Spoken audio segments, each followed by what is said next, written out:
4 corredores. En un día que amaneció al principio brumoso, para dar paso a medida que avanzaba a un sol espléndido. Enseguida el banderazo de salida daba paso a una primera parte de la etapa que el pelotón se tomó a título de inventario. La radio vuelta permanecía totalmente muda ante la calma con que se lo tomaban los corredores. Pello y Alcalá seguramente se despiden hasta el Tour, donde sin duda volverán a encontrarse. El pelotón agrupado supera el repecho de la campa para enfrentar el primer punto cálido de esta etapa, Villaviciosa. En la meta volante, Stefan Guay, escoltado por su coequipier, el guatemalteco Rolando Obando, y por Ekimov es el primero.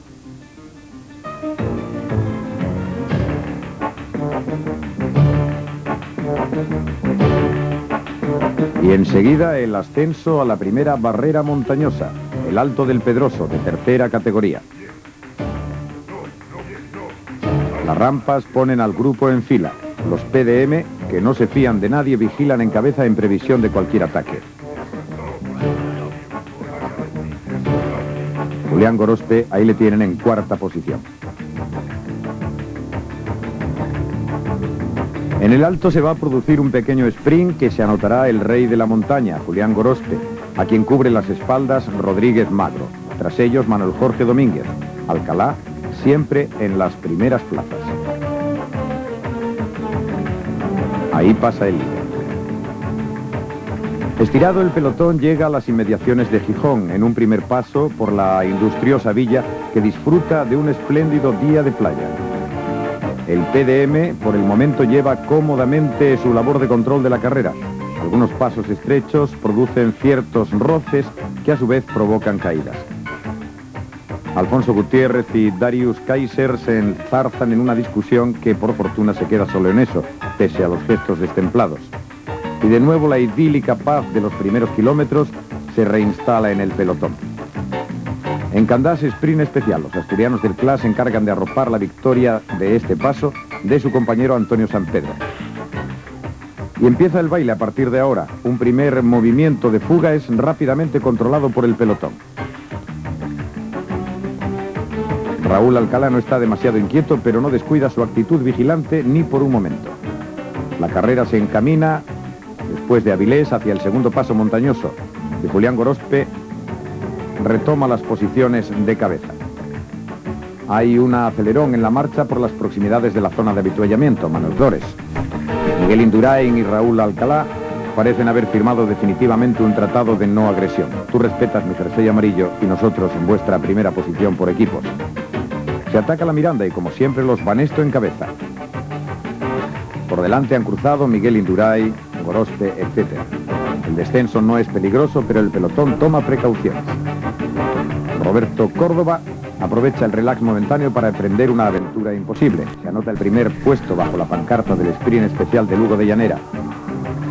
Y sigue unos centenares de metros en solitario, pero no ha logrado abrir el hueco suficiente como para hacer buena la intentona. Por ello, y porque los PDM dominan cómodamente la carrera, pronto va a ser capturado.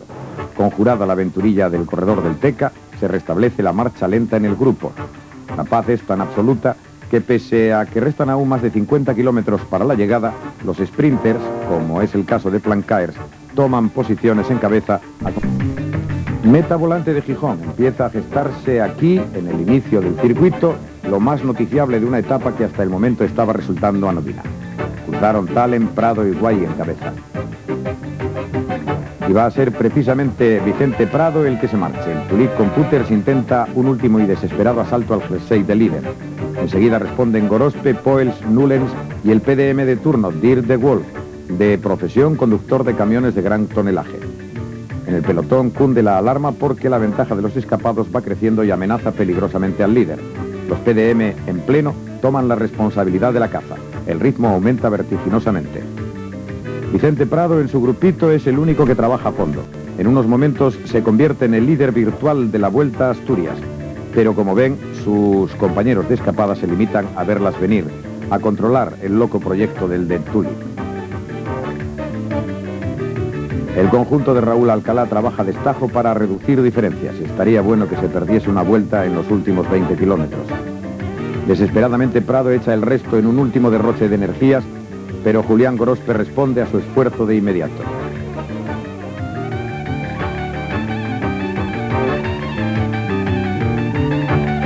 Se cumple la primera vuelta al circuito y las reservas del asturiano se agotan. Pese a que ha luchado bravamente, el hueco abierto con el grupo de líder se hace cada vez menor. Joan Poels es el primero en ceder. Enseguida cae en poder del pelotón lanzado al control de los escapados. Y en el grupito el generoso esfuerzo de Vicente Prado pasa factura y el asturiano también arroja la toalla, aunque tan solo momentáneamente. Como ven, las diferencias son mínimas y la escapada está condenada a su fin inmediato. Es el momento que aprovecha Julián Gorospe para probar fortuna. Deja a sus 4 compañeros y emprende la marcha solo. Pero desde atrás de nuevo saltan los galgos de turno. Son ahora Jelle Nikdan y un PDM, de nuevo Dir de Gol. Aunque estos 3 hombres no causan ninguna inquietud, el pelotón se estira a impulsos de los Panasonic. Logran tener a los 3 fugados a la vista, pero muy pronto la velocidad del trío conseguirá una mayor separación. Gorospe, De Wolf y Nikdan aún consiguen atravesar una vez más Gijón en solitario.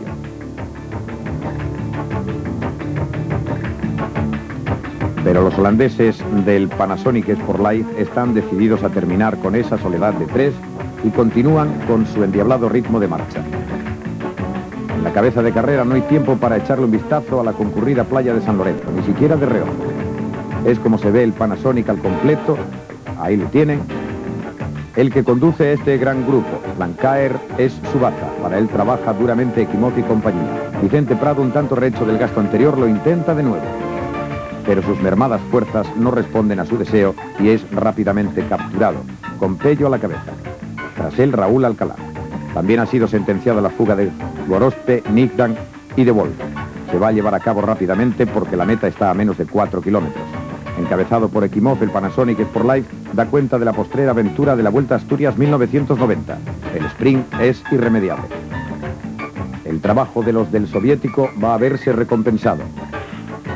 En la meta del paseo Rufo-Rendueles, Eddy Plancaer por milímetros, al igual que lo hiciera en la París-Roubaix, se va a anotar la victoria en un sprint en el que han entrado todos los velocistas del pelotón. Nikdan, Manuel Jorge Domínguez, Hermans, Ludwig, Elliot, Gutiérrez, Esparta, Belch, etc.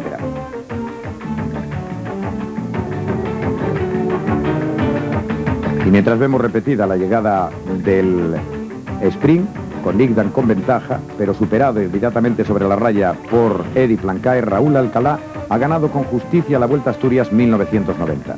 Ha dispuesto de un fuerte equipo y él mismo posee un envidiable estado de forma física de cara a sus aspiraciones en el Tour.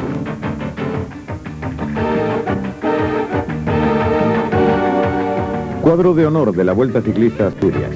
Plancaer ha sido el ganador de la etapa, 4 horas 35 minutos 33 segundos, por delante de todos los velocistas de la Vuelta.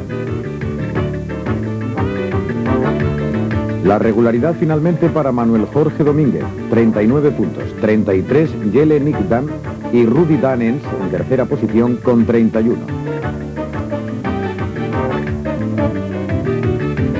Ese es Julián Gorospe, el rey de la montaña, 45 puntos, 36 su compañero Miguel Indurain y 29 para el corredor del Teca, Roberto Córdoba.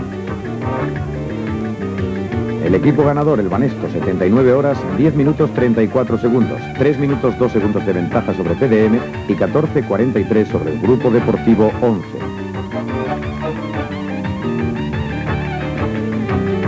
El triunfo absoluto para Raúl Alcalá, 26 horas, 23 minutos y...